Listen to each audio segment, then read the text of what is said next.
मेरे सामाजिक परिवार के सभी सदस्यों और यह वीडियो देखने वालों को नमस्कार। बेहद महत्वपूर्ण बातचीत मैं अभी करने जा रहा हूं और मैं आपको भरोसा दिलाता हूं कि जब यह वीडियो आप देखेंगे पूरा, और निवेदन भी करता हूं कि पूरा वीडियो देखिएगा, पूरी बातचीत, तो आपको समझ में आएगा कि चीन किस तरह से काम करता है दुनिया में, हुआवे कंपनी का मतलब क्या है, और चीन के जो ये भारत में 59 चाइनीज ऐप्स पर बैन लग गया तो लोग यही कह रहे हैं कि आखिर इससे होगा क्या। तो हो तो बहुत कुछ रहा है, वो चीन के विदेश मंत्रालय के प्रवक्ता झाओ लिजियान के बयान से समझा जा सकता है। लेकिन अभी जो अमेरिका ने प्रतिबंध लगाया है हुआवे कंपनी पर, इसका क्या मतलब है ये समझना जरूरी है, और लगे हाथ यह भी समझना जरूरी है कि आखिर ये हुआवे है क्या, जिस पर अमेरिका को प्रतिबंध लगाना पड़ा, जिसको अमेरिकी राष्ट्रपति Donald Trump Chinese military arm कह रहे हैं। क्यों ऐसा वो कह रहे हैं, तो अभी ये जो बातचीत हम करेंगे इससे आपको ये सारी स्पष्टता आ जाने वाली है। तो हुवेई कंपनी की अगर हम बात कर रहे हैं तो सबसे पहले तो हमें यही बात करनी चाहिए, क्योंकि जो संदर्भ है वो संदर्भ यही है कि अब हुआवे के साथ अमेरिकी कंपनियां कारोबार नहीं करेंगी, प्रतिबंध हो गया है।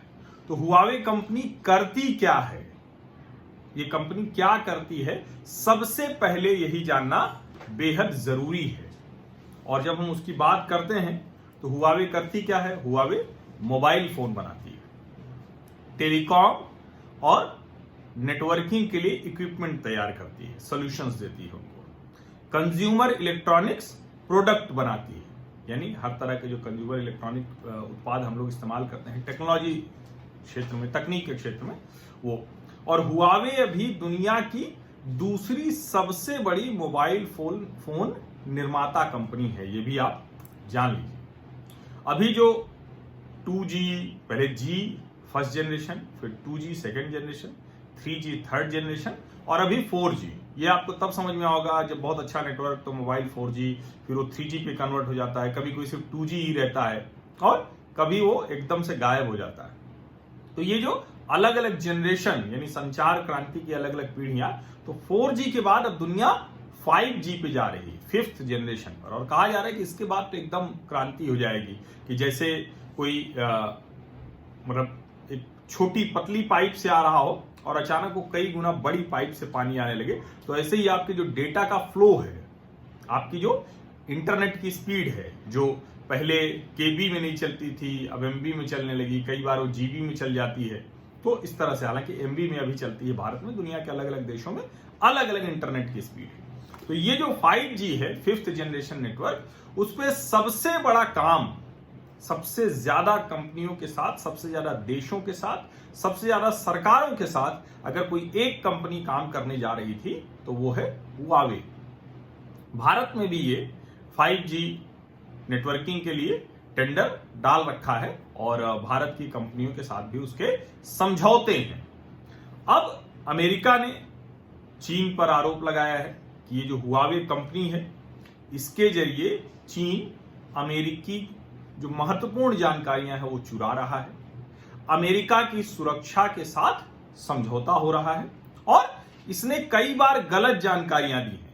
अब आप सोचिए कि जो ईरान के साथ, ईरान को चूंकि अमेरिका ने प्रतिबंधित कर रखा है, ईरान के साथ ऐसी ही एक सौदेबाजी को लेकर जो मेंग इसकी CFO हैं, चीफ फाइनेंशियल ऑफिसर, और डेप्यूटी चेयरवुमेन भी हैं वो हुआवे की, वो मेंग कनाडा में गिरफ्तार हुई। और कमाल की बात यह है कि उन्होंने वैंकूवर कनाडा की नागरिकता भी ले रखी है, और वो चीन की कंपनी है। मैं वो पहले आपको बता चुका हूं कि उसके PLA और उस तरह से रिश्ते क्या हैं, लेकिन थोड़ा सा और इसको आगे समझाते हैं। जो ये हुआवे कंपनी है, उसके CEO हैं रेन झेंगफेई, और ये जो रेन झेंगफेई हैं, इनकी बेटी है मेंग, जो डेप्यूटी चेयरवुमेन है हुआवे की और चीफ फाइनेंशियल अफसर हैं।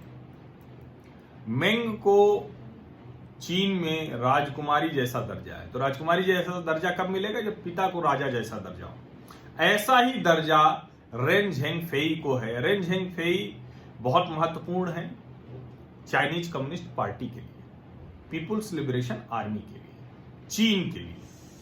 और ये वैसे तो सीईओ हैं कंपनी के, और कमाल की बात है इनके पास वीटो पावर है, यानी बोर्ड जो है, जो डायरेक्टर्स हैं, उनका कोई अधिकार नहीं रह जाएगा। अगर रेन ने कह दिया कि ये फैसला लेना है तो यही लेना है। तो इतना अधिकार इनको मिला कैसे है? चीन जैसे तानाशाह देश में इतना अधिकार इनको कैसे मिला हुआ है? तो रेन झेंगफेई इसलिए नहीं महत्वपूर्ण है चीन के लिए या चाइनीज कम्युनिस्ट पार्टी के लिए कि वो चीन की दूसरी सबसे बड़ी निजी कंपनी के मालिक हैं, इतना बड़ा उनका स्ट्रेटेजिक का, ये सब नहीं वजह है। असली वजह ये है कि जो दुनिया भर में खबरें हैं कि चाइनीज कम्युनिस्ट पार्टी और पीएलए की ही योजना पर रेन झेंगफेई काम कर रहे हैं, और 1987 में पीएलए और सीसीपी की योजना से यह कंपनी उन्होंने शुरू की थी। 1987, अब सोचिए 4 जून 1989 को ही थियानमेन चौक पर, बीजिंग के थियानमेन चौक पर हजारों निर्दोष छात्रों और चीनी नागरिकों को चाइनीज कम्युनिस्ट पार्टी की जो 27 आर्मी थी, जो खूंखार सेना, उसने मार दिया था, नरसंहार कर दिया था। उसके बावजूद बाद में अमेरिका और दुनिया भर के देशों ने इनके साथ कारोबार किया। तो अब आप कहें कि इनके साथ क्यों ना कारोबार करें? तो हुआवे जो है, इस पर फ्रांस के एक रिसर्चर ने एक टीवी शो के दौरान ये बात कही थी, जो मैं आपको बता रहा हूं कि ये पीएलए और सीसीपी की योजना से काम कर रहे हैं। हालांकि जो सितंबर 2019 में इसी टीवी शो और उस फ्रांसीसी रिसर्चर पर हुआवे कंपनी ने दावा दायर कर दिया था कि ये हमारी मानहानि कर रहे हैं। लेकिन सच्चाई क्या है? सच्चाई ये है कि रेन झेंगफेई ये पीएलए के डेप्यूटी रेजिमेंटल चीफ रहे हैं, डेप्यूटी रेजिमेंटल चीफ। और क्या थे वो जो उसकी इंजीनियरिंग कोर थी उसके डेप्यूटी डायरेक्टर रहे, पीपुल्स लिबरेशन आर्मी की इंजीनियरिंग कोर के डेप्यूटी डायरेक्टर रहे हैं। अब आप इसको समझिए, और अगर इतना कुछ है, इतना साफ साफ संबंध है, तो उसके बाद उस फ्रांसीसी रिसर्चर ने क्या गलत कहा, टीवी शो में क्या गलत बात कही? और सच्चाई भी यही है कि रेन झेंगफेई ये पूरी तरह से पीएलए और सीसीपी के हितों को सुरक्षित रखते हैं। कमाल की बात देखिए कि इतना कुछ दुनिया को पता है, तो क्या अमेरिका को नहीं पता होगा, जिसकी खुफिया एजेंसियां इतना काम करती हैं? ये सब तो ओपन सीक्रेट है, ये तो आपको सर्च कीजिएगा तो 5 मिनट में मिल जाएगा। तो जो गूगल अंकल को सब पता है, तो गूगल वाली कंपनी अमेरिका, उसको ये सब नहीं पता है? उसकी खुफिया एजेंसियों ने कैसे रेन झेंगफेई जो पीएलए और सीसीपी की योजना पर काम करते हैं कंपनी चलाई, कैसे उसके साथ कारोबार करने दिया अमेरिकी कंपनियों? क्यों? क्योंकि अमेरिकी कंपनियां बड़ी हो रही थी, उन्हें बाजार मिल रहा था, उन्हें कोई मानवाधिकार, स्वतंत्रता, इस सब से कोई मतलब नहीं था। वो कारोबार कर रही थी, वो पैसे बना रही थी। उनको ये नहीं पता था कि चीन ने दुनिया के लोकतंत्र और पूंजीवाद की जो एक अपनी लोभ लिप्सा है, लालच है, उसको साधने का एक जरिया निकाल लिया था। कमाल का तरीका है चीन का। ये अपने आप में दुनिया में कई इस तरह की किताबें लिखी गई हों, लेकिन कोई अगर अलग से किताब लिखे, मेरी बड़ी इच्छा होती है, लेकिन अभी रूटीन के अफेयर्स में इतना ज्यादा समय लग जाता है, उसके लिए 1-2 साल एकदम देश दुनिया से कटने की जरूरत है, जो मैं अभी नहीं कर पाऊंगा। लेकिन यह बड़ा रोचक होगा कि कैसे डिक्टेटर चाइना ने डेमोक्रेटिक अमेरिका का इस्तेमाल कर लिया, कैसे तानाशाही चीन की कंपनियों ने लोकतांत्रिक अमेरिका की कंपनियों को धीरे धीरे करके मात देना शुरू कर दिया, कैसे दुनिया के हर लोकतांत्रिक जो लूप होल्स थे उनका इस्तेमाल तानाशाही चाइनीज कम्युनिस्ट पार्टी ने किया और उसका लाभ ले लिया। ये केस स्टडी है। लेकिन अभी हम हुआवे की बात कर रहे हैं। अब रेन झेंगफेई पे नाराज हो गए फ्रांसीसी रिसर्चर की बात पे, हुआई कंपनी। लेकिन हुआवे के चीफ एथिक्स और कंप्लायंस ऑफिसर कौन है? हुआवे के चीफ एथिक्स और कंप्लायंस ऑफिसर हैं झाओ डाइकी। अब ये झाओ डाइकी की बात मैं क्यों कर रहा हूं? इतने बोर्ड मेंबर हैं, इतने लोग हैं, उनमें से सिर्फ इन्हीं की बात मैं कर रहा हूं। यही साहब हैं जो हुआवे की कम्युनिस्ट पार्टी के सेक्रेटरी भी हैं। ये बड़ा विचित्र सा मसला है। वहां ट्रेड यूनियनें चलाती हैं कंपनी, और वो ट्रेड यूनियन जिम्मेदार होती है चाइनीज कम्युनिस्ट पार्टी के प्रति। और एक तरह से कहें तो अगर ये सही में उस ट्रेड यूनियन के आधार पर कंपनी चल रही है, तो यानी हुआवे कहने को निजी कंपनी है, ये दरअसल चाइनीज कम्युनिस्ट पार्टी के ही अंतर्गत चल रही है। और रेन झेंगफेई जो पीएलए के डिप्टी रेजिमेंटल चीफ रहे, जो पीएलए की इंजीनियरिंग कोर के डिप्टी डायरेक्टर रहे, तो वो तो रिश्ता अब अलग से कुछ जोड़ने की जरूरत है नहीं। और वही जो वीटो पावर वाले रेन झेंगफेई हैं, ये अब दुनिया भर की कंपनियों के साथ कारोबार कर रहे हैं। अब आप सोचिए कि यहां तक मामला नहीं खत्म होता है। जो अमेरिका लगातार कहता है कि चीन के शिनजियांग प्रांत में उइघर मुसलमानों पर अत्याचार किया जा रहा है लगातार, और वो अमेरिका हुआवे कंपनी जिसके ऊपर आरोप है कि उइघर मुसलमानों की सर्विलांस, मॉनिटरिंग, उनके जीवन की हर चीज पकड़ना, कोई गतिविधि है उस पर देखना, उसके लिए कौन सी कंपनी जिम्मेदार है? हुआवे। लेकिन फिर भी उसके साथ ये कारोबार करते रहे। अब अमेरिका जागा है, क्योंकि पानी जो है वो नाक के ऊपर जा रहा है। अब अमेरिका के लिए भी मुश्किल खड़ी कर रहा है हुआवे। हालांकि हुआवे बहुत एक बड़ी महत्वाकांक्षी योजना पर काम कर रहा है, जो देखना होगा कि अब इस प्रतिबंध के बाद वो कितना कर पाया है। वो अपना ऑपरेटिंग सिस्टम तैयार करने पर काम कर रहा है, क्योंकि उसको पता है कि चाहे एंड्रॉयड हो गूगल का या फिर iOS हो, दोनों में उसकी अभी कोई मनमानी नहीं चलती है। और अगर उसको स्मार्टफोन बेचने हैं, अगर उसको दुनिया में 5G कल को बढ़ानी, तो अपना एक ऑपरेटिंग सिस्टम तो होना चाहिए, वरना कैसे चलेगा आगे? क्योंकि दुनिया ये कह रही है। अभी देखिए, अब जिस तरफ हम बढ़ रहे हैं उसमें बड़ा जरूरी है कि हर देश इस मामले में आत्मनिर्भर हो, और उन्हीं कंपनियों को कम से कम, क्योंकि ये बहुत ठीक स्थिति नहीं होगी कि हुआवे और चीन की ZTE जैसी कंपनियां वो दुनिया में सरकारों के साथ किसी देश का नेटवर्क, सिक्योरिटी नेटवर्क को बनाए। अब अमेरिका को जब ये समझ में आ रहा है, तो अमेरिकी राष्ट्रपति ने हुआवे पर प्रतिबंध लगा दिया। अब प्रतिबंध लगाया तो इसका मतलब क्या है, इसको ठीक से समझिए, क्योंकि हुआवे के बारे में बहुत सी चीजें आती हैं। और चूंकि भारत ने भी सुरक्षा वजहों से 59 चाइनीज ऐप्स को प्रतिबंधित कर दिया, तो हमारे यहाँ जो चाइनीज एजेंट्स हैं, जो वैचारिक बंधुआ हैं वामपंथ के, उनके अलावा भी सामान्य भारतीय भी कहता है कि यार इससे होगा क्या, ये ऐप था, चल रहा था, लोग मजे कर रहे थे, टिकटॉक कर रहे थे, ये कर रहे थे, वो कर रहे थे। करोड़ों भारतीयों के मन मस्तिष्क को नियंत्रित करने वाला, उनकी हर जानकारी अपने पास ले जाने वाला वो ऐप्स अगर आपको गंभीरता नहीं दे रहा है, तो समझिए भारत में सिर्फ चाइनीज ऐप्स नहीं, चाइनीज सामान, और अब तो हुआवे और ZTE पर भी प्रतिबंध की मांग उठ रही है, क्योंकि जो 5G 5th जनरेशन जो नेटवर्किंग है मोबाइल की, उसमें ये बड़ा काम करने जा रहे हैं। अब हुआवे दुनिया की दूसरी सबसे बड़ी स्मार्टफोन बनाने वाली कंपनी है। अभी कैसे बर्बाद हो जाएगी अभी, इसको आप ठीक से समझिए। तथ्यों के साथ मैं बताता हूं और उससे आपको समझ में आएगा, क्योंकि कंपनी कैसे बड़ी हुई ये समझेंगे तभी समझ में आएगा कैसे धीरे धीरे खत्म हो जाएगी। 2019 में हुआवे का कुल रेवेन्यू करीब $122 बिलियन, और काम कितने लोग करते हैं? 2 लाख लोग। 2 लाख लोग। और ये जो हुआवे का काम है, mobile phone, consumer electronics, networking company, telecom equipment, ये सब काम वो करते हैं, अलग अलग इक्विपमेंट नेटवर्किंग कंपनियों के साथ है। अब इसको जरा समझिए कि कैसे ये यहां तक पहुंचे, और इसके लिए रास्ता जानते हैं क्या बना?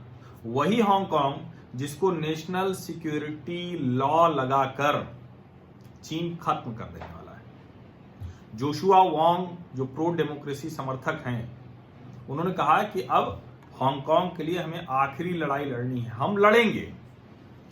जोशुआ अभी 23-24 साल के हैं और जाने कितनी बार जेल जा चुके हैं प्रो डेमोक्रेसी मूवमेंट के लिए।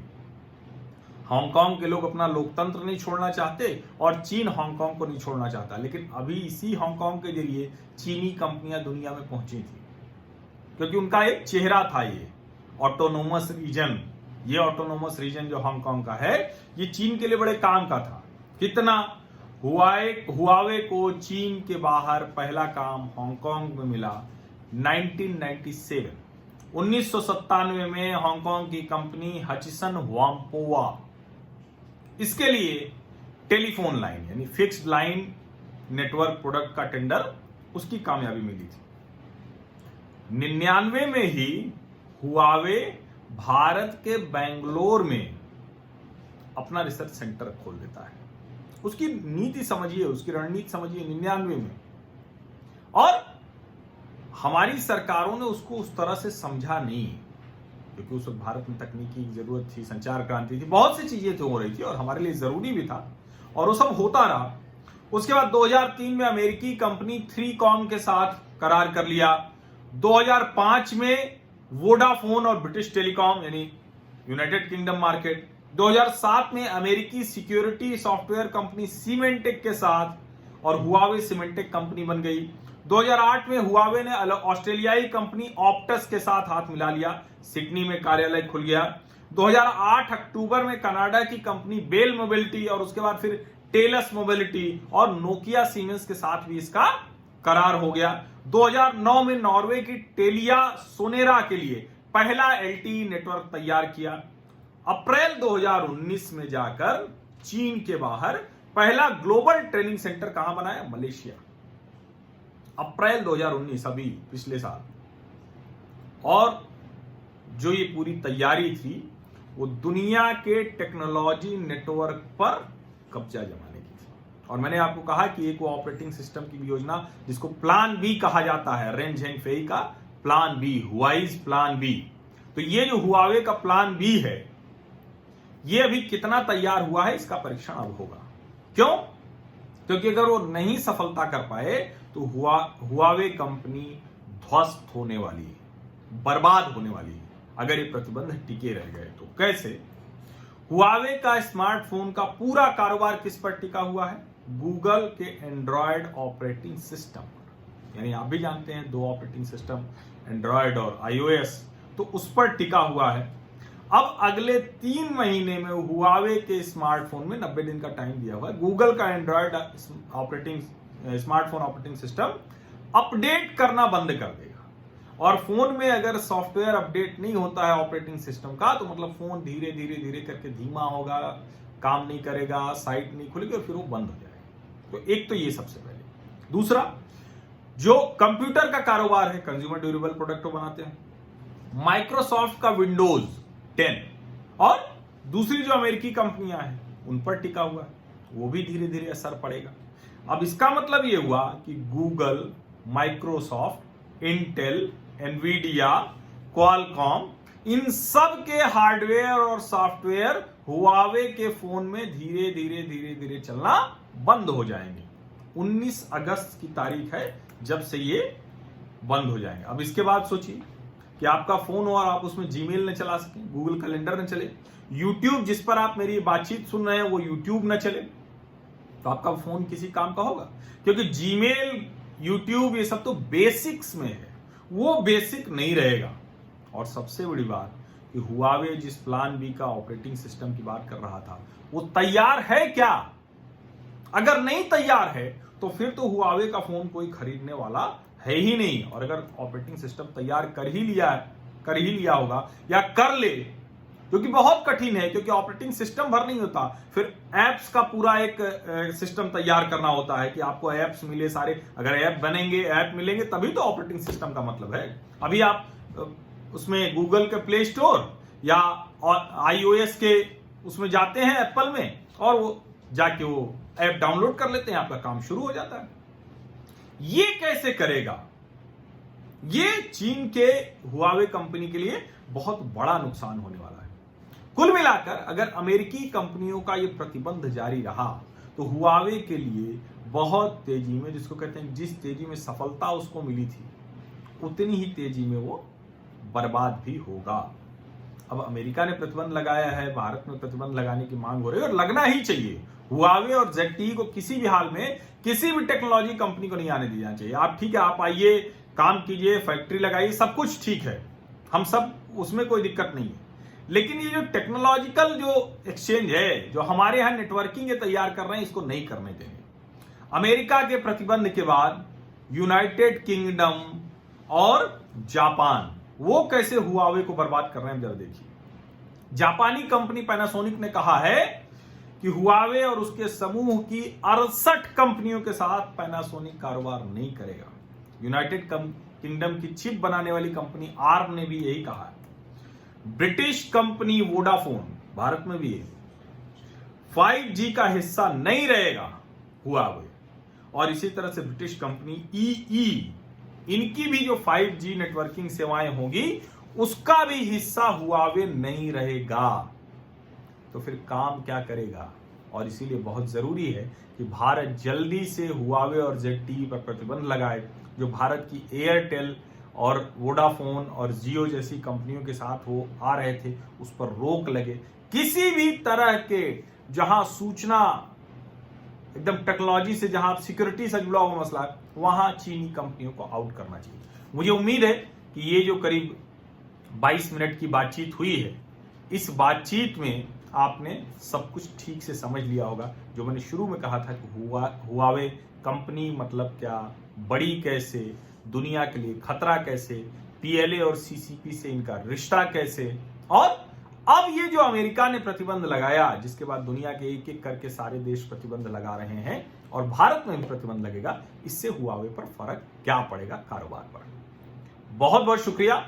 और आप यकीन मानिए कि आपका साथ अगर मिला रहेगा, जिसको मेरा जो सामाजिक परिवार है, आप वीडियो देख रहे हैं तो आप भी मेरे सामाजिक परिवार के मेंबर हो गए। आप टेम्परेरी मेंबर हो गए देखते हुए वीडियो। परमानेंट मेंबर होना है तो कुछ नहीं करना है, कोई आपको सब्सक्रिप्शन नहीं लेना है, कोई रकम मुझे नहीं देनी है, एक पैसे की आर्थिक मदद नहीं देंगे, सिर्फ आपको सब्सक्राइब कर लेना है, नोटिफिकेशन वाली घंटी दबा देनी है। आप मेरे सामाजिक परिवार के पक्के सदस्य हो गए और आप हकदार हो गए कि ये जो भी मैं पढ़ाई लिखाई करूंगा, जो भी मैं बातचीत करूंगा, जो भी विश्लेषण मेरा है, जो भी मेरा देखने की जो समझ बनती है, वो सब आपके साथ साझा करूंगा। और उन सभी लोगों को जिन्होंने आज मुझे आर्थिक मदद की है, जो लोग मंथली करते हैं या जो प्रतिदिन करते हैं, उन सभी लोगों को धन्यवाद, क्योंकि आप लोगों की मदद से भी बहुत सी चीजें ठीक होती हैं। लेकिन इसके लिए मैं दबाव नहीं बनाता हूं, ये आपकी अपनी स्वेच्छा है। दबाव, सब्सक्राइब जरूर कीजिए, नोटिफिकेशन वाली घंटी जरूर दबाइए और इस वीडियो को ज्यादा से ज्यादा लोगों तक पहुंचने में मदद कीजिए। बहुत बहुत धन्यवाद।